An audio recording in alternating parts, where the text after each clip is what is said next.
안녕하십니까. 신인기도 국방TV 심층 분석입니다. 자, 오늘도 아주 중요한 주제로 여러분들과 대화를 나눠보도록 하겠습니다. 자, 지금 우리 대한민국 완전히 체제 전쟁 상황에 돌입했죠.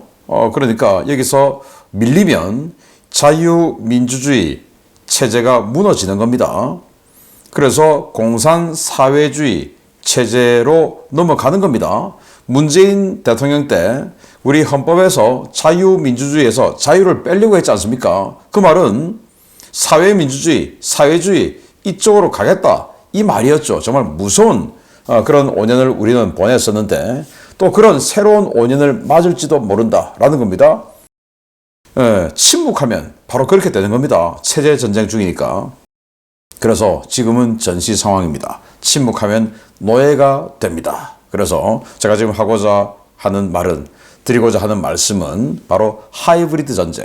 윤석열 대통령이 이 헌법재판소의 7차 변론기일에 나와서 하이브리드 전쟁을 언급했습니다. 도대체 그게 뭐길래 대통령에게 주어진 이런 발언 기회가 많지 않음에도 불구하고 하이브리드 전쟁을 언급했을까요? 그건 우리 국민들이 좀 이 하이브리드 전쟁을 알아줬으면 좋겠다라는 그런 바람이 들어 있었던 발언이지 않을까라고 생각을 해서 제가 여러분들께 이 하이브리드 전쟁 도대체 어떻길래 대통령이 언급을 했을까? 그리고 지금 우리 상황은 어디까지 와 있을까? 이걸 분석해 드리도록 하겠습니다. 신인기도 국방TV 구독, 알림, 좋아요 눌러주십시오. 자, 윤 대통령 탄핵 심판에서 제기된 준공 하이브리드전 위협입니다.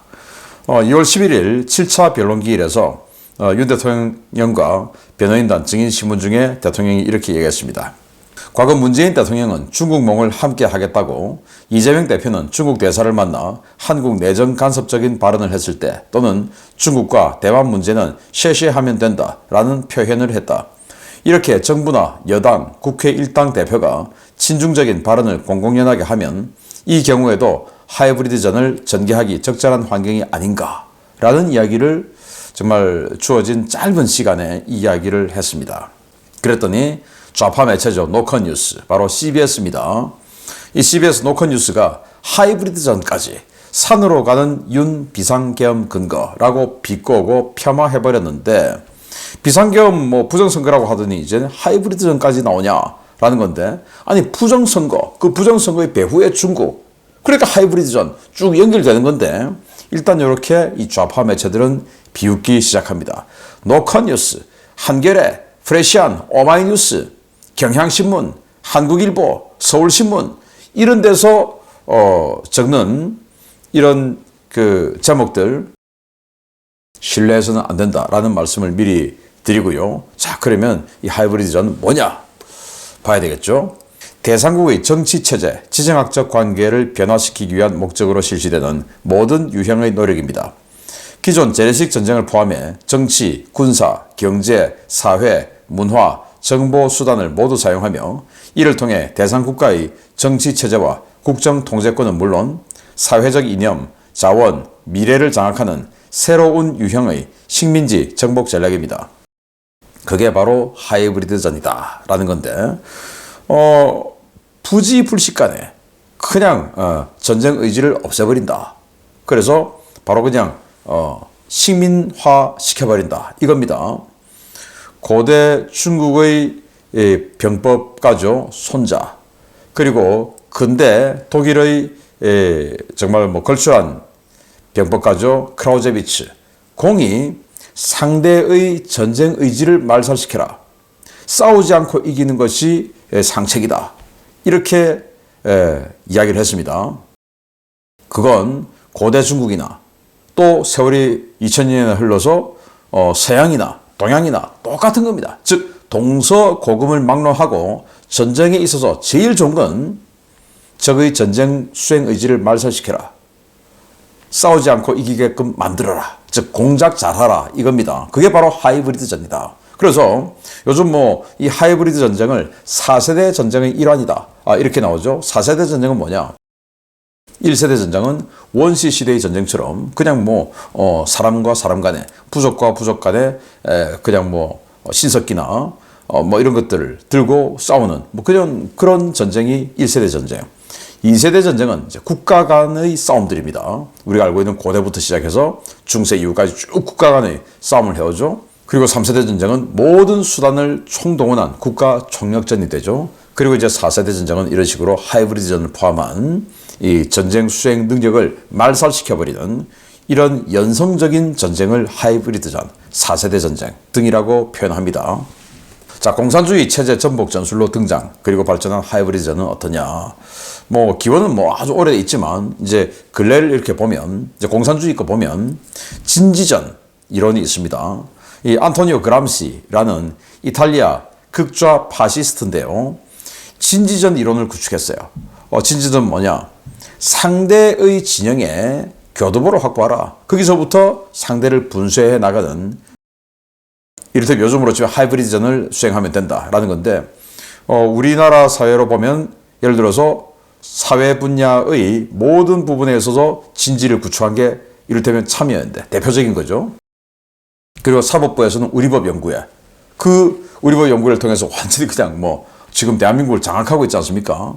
그런 진지를 구축하는 거다라고 안토니오 그람시가 주창을 했고 그리고 이제 3단계 전쟁론이에요. 마오쩌둥 1단계는 우리가 힘이 약하다. 이럴 때는 바삭 엎드려가지고 평화, 뭐 대화, 뭐 이런 좋은 말 하고 바삭 엎드려서 힘을 기르는데 투자한다.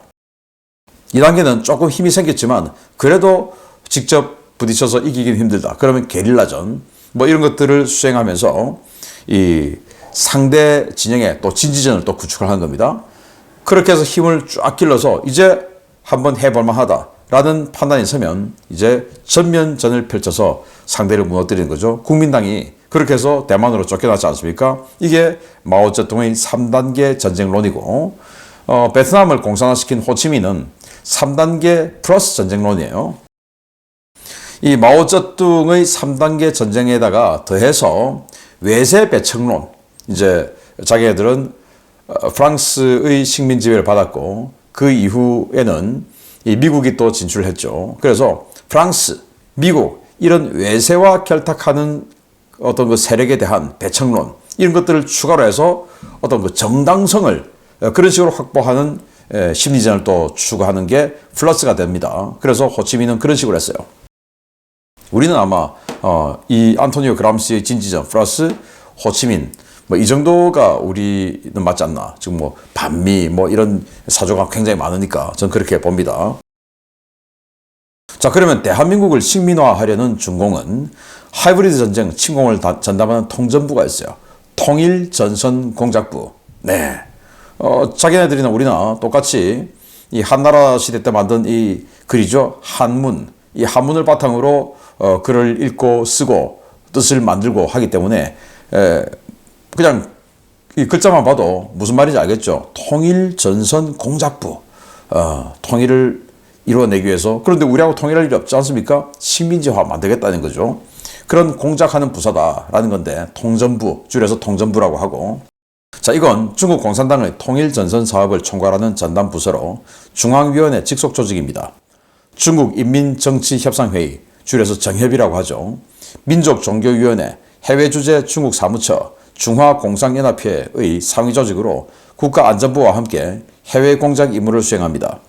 직접적인 대외 교류 사업은 물론이고 경제협력, 학술 분야에서도 거액의 예산을 사용해 해외 친중 인사를 포섭, 유지하고 이를 통해 범세계적인 자본주의 척결과 공산주의 연대 구축을 추구합니다.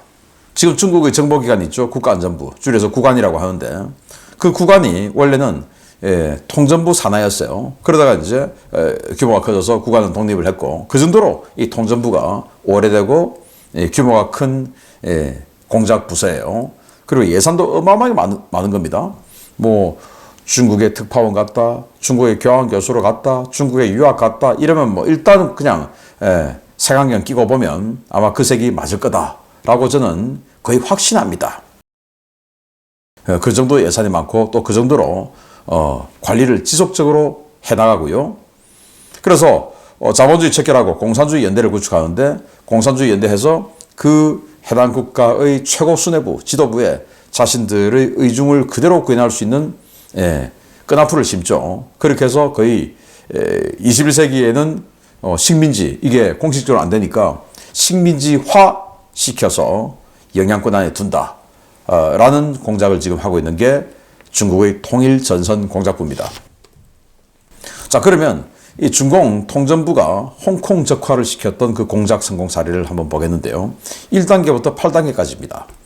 이 홍콩은 아시다시피 이 아편 전쟁으로 인해서 영국이 승리하고 홍콩을 이 99년간 이라고 되어 있지만 이 한문으로 만든 이 조약서에 보면 영구하량 이렇게 되어 있죠. 그래서 99 years or as good as forever 영구하량인데 그냥 99년으로 끝내는 이 조치를 취하기 위해서 중공은 경제력이 생긴 1970년대 후반 80년대부터 지속적으로 작업을 해온 거예요.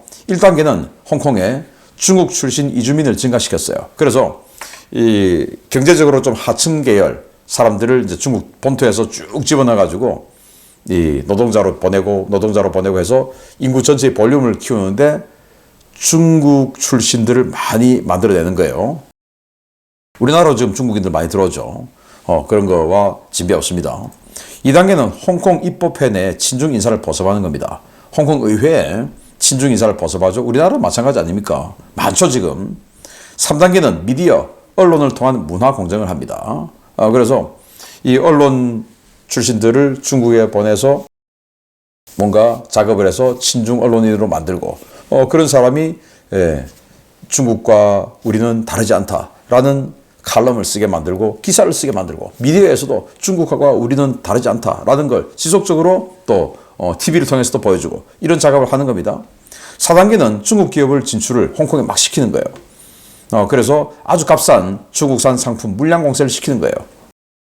그래서 이 값싼 중국산 물품이 없으면 이제 생활이 안 되게끔 그냥 늪에 빠뜨려 버리는 거예요. 지금 전 세계가 사실은 그런 상태죠. 그리고 5단계는 친중 정치인 그리고 시민단체 친중 언론인 등을 동원해서 사회 혼란을 조성하는 겁니다.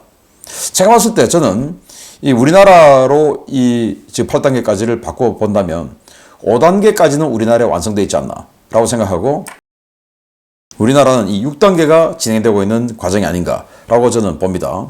자, 6단계는 사회 혼란 해결을 위한 중국 개입론을 제기합니다. 그래서 지금 이 사회가 이렇게 혼란한데 중국이 좀 도와주면 금방 해결된다. 그리고 중국은 우리 편이다. 반영 정서 확산. 자, 홍콩은 그때 영국 영향권이었으니까 반영 정서를 확산시킬 필요가 있었죠. 자, 이런 단계. 우리나라는 지금 이 6단계가 진행 중인 게 아닌가라고 생각이 되고 7단계는 하나의 중국, 하나의 민족 프레임을 확대합니다. 그래서 외세 배척 요구를 해서 영국 물러나라 하는 이 목소리를 본격적으로 폭발시키게 됩니다. 그래서 1990년대 들어와서 그런 이 폭발력이 분출이 됩니다. 그래서 8단계. 영국은 계속 더 길게 이 홍콩을 지배하고 싶어 했어요. 그런데 이제 이렇게 7단계까지 만들어 놓고 8단계 1990년대 들어와서 홍콩 입법원에 의해서 자발적으로 우리 중국 복수하자라고 의결을 해버립니다. 이렇게 만들어버린 게 수십 년에 걸친 홍콩 공산화 작업의 단계예요. 8단계 중에서 우리는 지금 5.5단계까지 와 있다라고 저는 개인적으로 판단을 합니다. 그 5.5단계를 보면 아까 이제 중국인을 늘린다고 했죠. 우리나라도 모 초등학교는 100% 중국인이라는 거 아니겠습니까? 그런 식으로 중국인들이 많이 들어와요. 그리고 이제 정치인들 포섭해서 대통령이 또는 제1당의 당수가 중국은 높은 산봉우리 같은 나라, 한국은 작은 나라지만 중국만 함께 하겠다라고 이런 이야기를 서슴지 않게 하게 만들고 중국은 나쁘지 않은 나라야, 선한 나라야 라는 인식을 주는 겁니다. 미세먼지 엄청나게 문제가 많음에도 불구하고 미세먼지 원인은 KBS입니다. 한국발이다, 한국발. 네. 뭐 이런 보도를 하게 만들고 당시 고등어 굽는 연기 뭐 이런 거 그거를 미세먼지가 이렇게 많다. 아니 고등어를 도대체 얼마나 구워서 미세먼지가 그렇게 많나요? 뭐 이런 짓거리들을 했죠. 언론에 그렇게 침투해 있으니까. 그리고 문화 공정을 합니다. 그래서 이렇게 마라탕, 탕후루 이런 거. 전 탕후루는 한 번도 안 먹어봤는데 마라탕은 여러 번 먹어봤지만 도저히 저는 뭐 너무 매워서 먹지를 못하겠던데. 이 젊은이들은 또 좋아하죠. 그렇게 해서 젊은이들은 이제 수십 년 단위의 어떤 이 공작을 하니까 젊은이들의 심리에 중국은 나쁘지 않다, 친숙하다라고 하는 이미지를 문화공정을 통해서 심어줍니다. 그리고 알리익스프레스, 테무 이런 걸 통해서 어마어마하게 싼 물건들을 마구마구 그냥 투하해버립니다. 그러면 야, 테무는 이렇게 싼데 이건 이렇게 비싸? 그래서 중국의 상품에서 벗어나지 못하게 만듭니다. 홍콩하고 똑같죠. 그리고는 2016년에 사드 배치가 됩니다. 사드 빼, 미군 빼, 이제 외세 배척 들어가는 거죠. 그리고는 이 여름에 사드 배치가 됐는데 그때 레짐 체인지 경고를 중국이 합니다. 그리고 실제로 그해 겨울에 박근혜 대통령 탄핵을 해버렸죠. 그렇게 해서 정권 교체를 해버렸어요. 그 무서운 공작이 한번 성공했었습니다. 그런데 다시 이제 대한민국 국민들이 깨어나서 위기를 감지하고 다시 뒤집었는데 그게 지금 다시 또 엄청난 하이브리드전 작업이 들어오고 있는 상황인 거죠.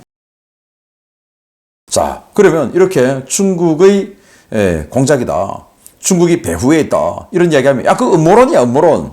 무슨 소리야? 라고 이야기하는데 이거 음모론이 아니고 제가 국제정치 전공한 이 박사학위자 아니겠습니까? 그래서 이거 국제정치 역학 구도로 접근해야 되는 문제다. 너무 간단하다, 너무 간단해. 자, 미국과 중국이 패권 경쟁을 합니다. 특히 트럼프 대통령은 여러분들께서 저보다 더 잘 아시다시피 중국을 용서하지 않고 싶지 않습니까? 중국으로 인해서 재선에 실패했고 감옥까지 가서 머그샷까지 찍었으니까 용서가 안 돼요. 자, 그러면 이 두 세력권에 있어서 대한민국이라고 하는 이 지정학적 위치는 미국이 중국을 공격하기 위해서는 완전히 비수 같은 교두보죠. 대륙에 접근하기 위한 유일한 교두보예요. 나머지는 다 해양입니다. 상륙작전을 해야 돼요. 상륙작전이 가당키나 하겠습니까? 안 되는 거죠. 그런데 대한민국은 딱 상륙 없이 바로 대륙으로 진출할 수 있는 확실한 교두보가 되는 거예요. 그리고 목 밑을 겨누고 있는 비수가 되는 거예요. 반대로 중국은, 대한민국은 베이징을 지키는 확실한 방파제가 되는 겁니다. 딱 지정학적 위치가 그렇죠. 그러면 미국과 중국에게 이 대한민국은 어마어마하게 중요해요.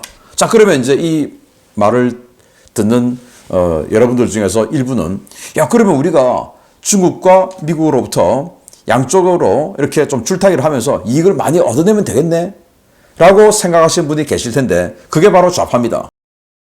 왜냐? 그 이제 아주 듣기 좋은 말만 하는 그게 바로 PC 계열인데 정치적 올바름. 그래, 중국도 우리를 필요로 하고 미국도 우리를 필요로 하니까 우린 너무 소중한 존재야. 그러니까 중국 니들이 우리가 미국으로 경사되지 않도록 하려면 니들이 이만큼 대가 내놔. 우리가 중국으로 이만큼 경사되지 않으려고 하면은 미국 니들이 이만큼 대가 내놔. 이렇게 하면 우리가 어마어마하게 좋아지겠네? 라고 하는 게 PC, 좌파들이 하는 거예요. 그럼 실제 현실은 뭐냐? 미국과 중국은 현재 선택을 강요하고 있습니다. 우리 편이냐 아니냐 그거 선택해라 이겁니다. 지금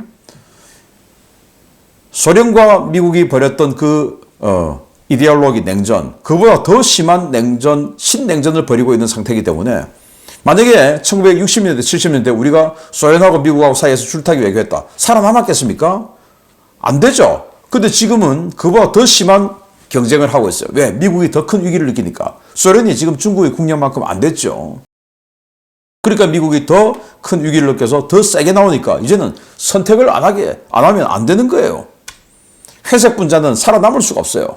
박쥐는 저쪽 진영에 날개 접고 쥐야 하고 가서는 야 임마 너 세잔하고 그냥 바로 죽어버리는 겁니다.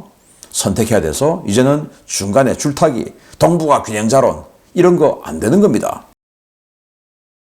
자, 그러면 이 중공의 한반도 적화 공작 우리가 어떻게 깨야 될까? 국민들이 각성해야 돼요. 그리고 각성된 국민들이 계속 사이렌 부르짖어야 돼요. 그래서 전파를 시켜야 되는 겁니다. 지금 하이브리드전이야. 지금 중국이 실제로 지금 우리를 식민화시키기 위해서, 실제적인 식민화를 시키기 위해서 지금 작업하고 있어. 이렇게 부르짖어야 되는 겁니다. 그리고 깨어나야 되는 겁니다. 그럼 우리 대한민국에서 벌어지고 있는 이 한반도 적화 공작 어떻게 깨야 되냐? 일단 아까 홍콩 사례에서 봤듯이 홍콩 입법원, 즉 정치권을 그냥 장악을 해버렸죠. 우리나라도 한중의원연맹, 지금 현재 의원이 된 사람들이 현재 103명. 그런데 의원이 지금은 낙선한 사람도 있죠. 일테면 이게 이제 일기인데, 이 김두관 같은 이런 사람, 낙선했죠. 이런 사람까지 포함하면 유력 정치인 중에 중국에 포섭됐을 가능성이 아주 높은 사람이 그냥 뭐 백수십 명, 뭐 어마어마하게 많은 거예요. 그리고 언론들. 자, 지난주 중에 조선일보가 무슨 사설은 조선일보의 입장이죠. 공식 입장. 무슨 사설을 냈냐. 중국이 선거 조작을 했다는 말도 안 되는 이야기 하지 마라. 이런 사설을 냈어요. 저는 그 사설 쓴 논설위원이 아주 수상하다라고 생각을 하는데 그런 친중 언론인들을 속아내야 됩니다. 그리고 중국이 직접 진출해 있는 중국의 공작 전위 세력이죠. 인민망, 인민일보의 인터넷망이죠. 인민망, 저위보라고 하는 젊은 여성이 뭐 대한민국 전 관계 이 인사들 뭐 김문순 전 강원도지사 뭐 이런 논란이 있었지 않습니까? 그런 전위 세력들 이거 속아내야 된다. 그리고 공자학원 각 대학마다 있는 거 공자학원 없애야 된다. 없애는 운동 우리 해야 된다. 다른 나라 다른 선진국들처럼 해야 되죠. 왜 우리나라만 이렇게 중국 공자학원이 이렇게 버젓이 있는 겁니까? 이거 빼내야 된다라는 겁니다.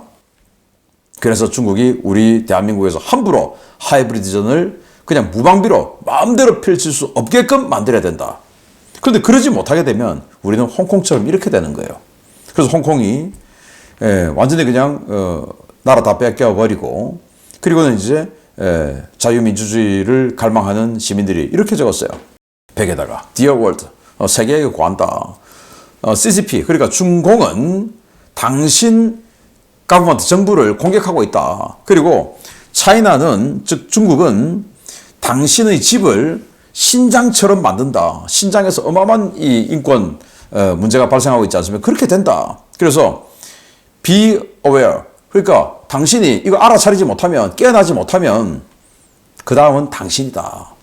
라고 이야기한 겁니다. 우리가 홍콩처럼 나라 뺏겨서 되겠습니까? 우리가 홍콩처럼 그 자유민주주의가 완전히 꽃피웠던 이 동아시아에서 가장 발전한 자유민주주의였던 홍콩처럼 우리가 공산화돼서 되겠습니까? 안 되죠. 우리가 be next. 다음이 돼서 안 된다. 깨어나야 된다. 지금은 하이브리드전 상황이다. 우리를 공격하고 있어요. 그런데 그 공격하는 것을 사실대로 이야기하면 좀 정신 이상하냐? 이렇게 이야기하고 있는데 그 정신 이상하냐라고 이야기하는 그 자가 바로 중국에 부역하고 있는 부역자다. 라는 되치기를 용기 있게 할 수 있어야 된다. 라는 말씀을 드립니다. 마치겠습니다. 감사합니다.